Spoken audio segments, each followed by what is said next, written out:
विक्रम और बेताल की तीसरी कहानी एक बहुत ही जटिल नैतिक उलझन पर आधारित है, जिसे पिता और पुत्र का अनोखा विवाह या रिश्तों का जाल कहा जाता है।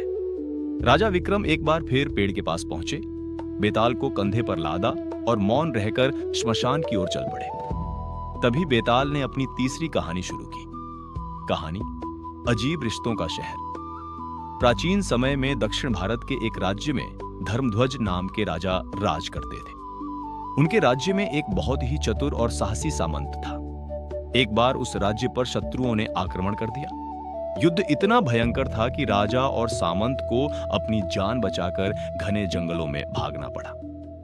राजा और सामंत जंगल में रास्ता भटक गए। भूख और प्यास से बेहाल होकर वे एक नदी के किनारे पहुंचे। वहां उन्होंने देखा कि धूल भरी जमीन पर दो स्त्रियों के पैरों के निशान बने हुए थे।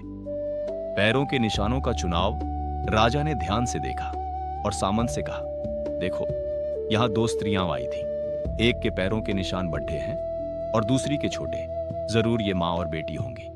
थकावट और अकेलेपन के कारण राजा के मन में एक विचार आया। उसने सामंत के सामने एक प्रस्ताव रखा, दोस्त, हम यहां अकेले हैं, क्यों ना हम इन स्त्रियों को ढूंढें और उनसे विवाह कर लें। नियम यह रहेगा कि जिसके पैर बड्ढे हैं उससे मैं राजा विवाह करूंगा और जिसके पैर छोटे हैं उससे तुम सामंत विवाह करोगे। सामंत ने राजा की बात मान ली और दोनों उन निशानों का पीछा करने लगे। हकीकत का सामना जब वे आगे बढ़े तो उन्हें एक झोपड़ी में दो स्त्रियां मिली, लेकिन वहां मामला उल्टा निकला। जिसे राजा ने बड्ढी समझा था, बड्ढे पैरों वाली, वह दरअसल बेटी थी, क्योंकि उसके पैर अपनी मां से बड्ढे थे। और जिसे राजा ने छोटी समझा था, छोटे पैरों वाली, वह मां थी, क्योंकि उम्र के बावजूद उसके पैर छोटे और कोमल थे। चूंकि राजा अपनी बात शर्त कह चुका था, इसलिए उसे छोटे पैरों वाली मां से विवाह करना पड़ा और सामंत ने बड्ढे पैरों वाली बेटी से विवाह कर लिया। रिश्तों का उलझाव समय बीता, दोनों के बच्चे हुए। अब यहां से रिश्तों का असली चक्रव्यूह शुरू हुआ।